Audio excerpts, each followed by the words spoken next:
This is just a quick little demo on how to set up a passage mode for a wireless lock using the first authorized user activate method. And step one is you have to just create your passage schedule. I've already done that, so we have a passage schedule Monday through Friday from 8 to 5. We then have to go to any door or doors we want to assign that schedule to.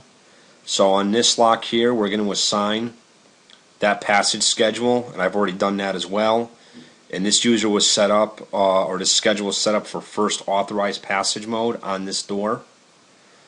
One quick thing is you also, prior to doing that, you have to make sure that this option for passage mode is enabled in the lock. Otherwise, you won't be able to assign a passage schedule for the door.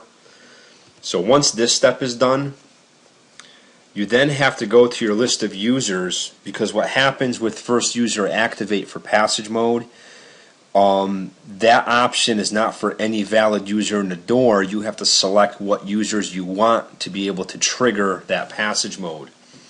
So in our situation, we're going to use this user, Stewie Griffin, and we have to make sure this user is set up as a manager level user, not as a typical access user. So again, this has already been done for this user, and we'll save that.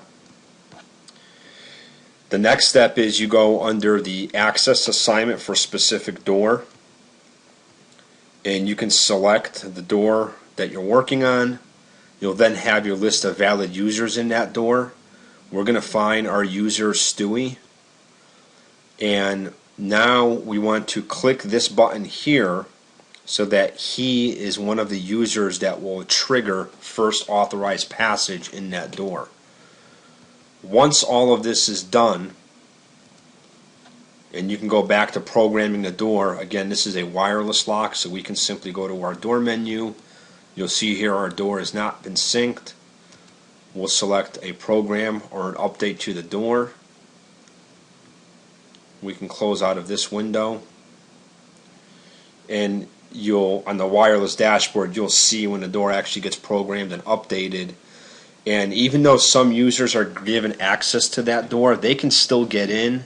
They just won't necessarily trigger a passage mode. So for example, I have a user assigned to the door, and I just presented his credentials. So he opened the door but did not trigger passage mode, even though we are within our Monday through Friday 8 to 5 schedule.